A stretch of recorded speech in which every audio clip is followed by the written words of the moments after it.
let me just say what we mean by international, and I want to just point out that there are at least 4 categories that I can think of that might come into play and intersect with this conversation when we talk about international careers.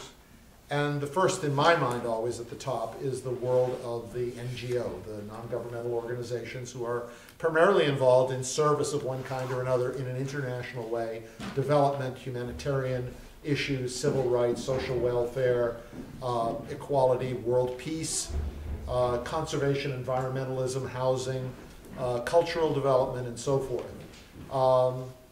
And so that's one category. Then there's another category you might call international business, which are businesses that have a business activity that crosses national boundaries.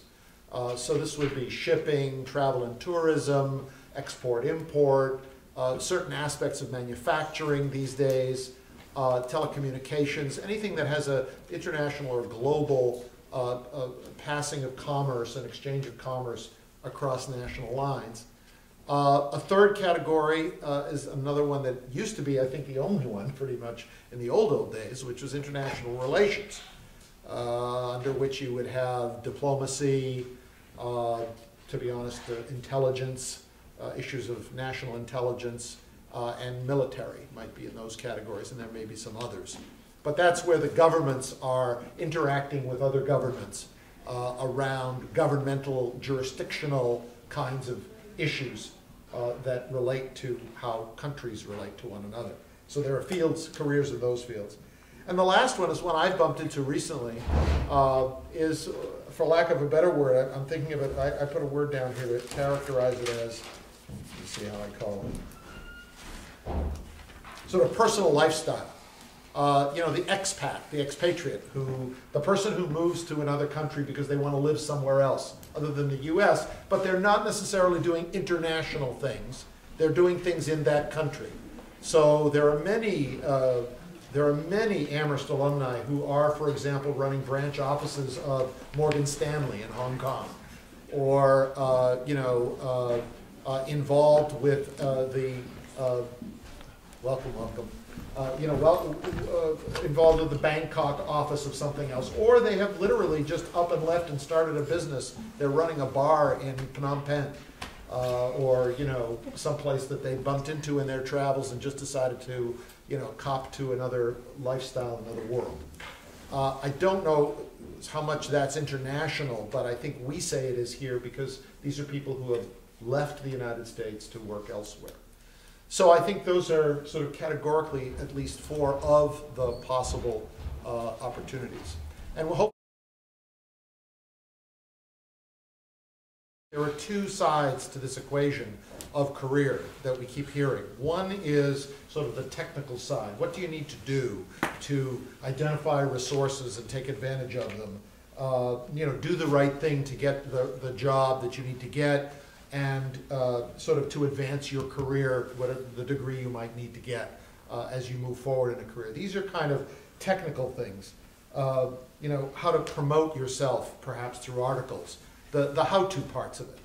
But there's another major piece that we hear over and over and over again, and I think you heard it in all 4 of us today, is kind of the personal, the inner landscape side of career, the subjective piece. And I just want to highlight 4 things that I keep hearing, and then we can see if these touch you in any way or they resonate with your own questions.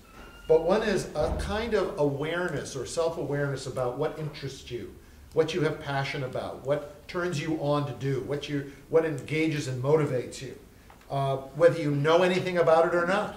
In fact, even not knowing what to do being something that's not a bad thing.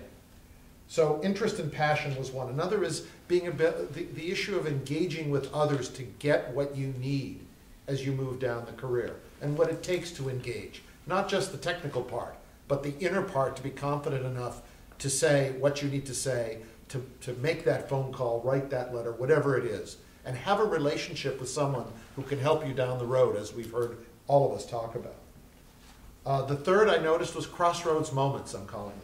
Something happens that was either expected or unexpected. And in many cases, it's horribly unexpected, you know, or it can be horribly unexpected. We had a student who told us that for his entire life, he wanted to be a jet pilot, I recall. But something happened to him, some sickness ailment, and he was told he could never be a pilot.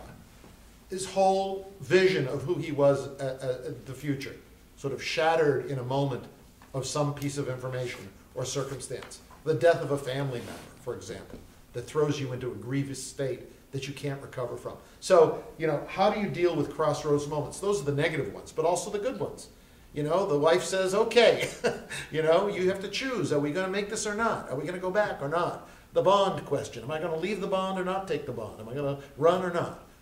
And knowing that that you have a choice to make, and in that moment, the last point is something about diving in, you know, trusting that what you've got inside and your intellect and your capabilities intuitively are going to carry you forward. And I think every one of us mentioned that. You know, we followed our heart and somehow were willing to take that trip to Bosnia, you know, to land in a foreign place or to go to that Bangkok alone and wonder what you're going to do, whatever it is.